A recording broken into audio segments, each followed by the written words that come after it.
من هم السلف الصالح؟ السلف الصالح መልካም ቀደምቶች የሚባሉት እነማን ናቸው? መልካም ቀደምቶች የኔም ያንተም ቀደምቶች ናቸው። መልካም ቀደምቶች እነዚያ ረሱል ሰለላሁ ዐለይሂ ወሰለም ያነጿቸው ናቸው። መልካም ቀደምቶች እነዚያ አላህ ወዶ የተቀበላቸው ናቸው። መልካም ቀደምቶች እነዚያ አላህ የመሰከረላቸው ናቸው። እነዚያ ረሱል ሰለላሁ ዐለይሂ ወሰለም ሲሞቱ ወደውላቸው ነው የሞቱት። መልካም ቀደምቶች የረሱል ሰለላሁ ዐለይሂ ወሰለም ሰሃባዎች ናቸው።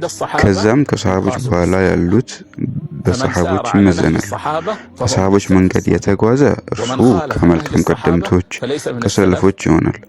የሰሃቦችን መንገድ የተቃረነ እርሱ ከመልካም ቀደምቶች ከሰለፎች አይሆንም። ለዚህም ሲባል ታላላቅ ታቢዒዎች ከሰለፎች ናቸው። ምክንያቱም በረሱል ሰለላሁ ዐለይሂ ወሰለም ሰሃቦች መንገድ ስለተጓዙ ነው። አራቱ ኢማሞች ከሰለፎች ናቸው። ምክንያቱም በረሱል ሰለላሁ ዐለይሂ ወሰለም መንገድ ስለተጓዙ ነው። ስለዚህ በመሰረቱ ሰለፉ ሷሊህ ማለት የረሱል ሰለላሁ ዐለይሂ ወሰለም ሰሃቦች ናቸው። ከረሱል ሰለላሁ ዐለይሂ ወሰለም ሰሃቦች እያንዳንዱ ሰሃባ ለኛ ሰለፍ ነው፣ መልካም ቀደምት ነው። ከዛም ከሰሃቦች በኋላ ያሉት በሰሃቦች ይመዘናሉ።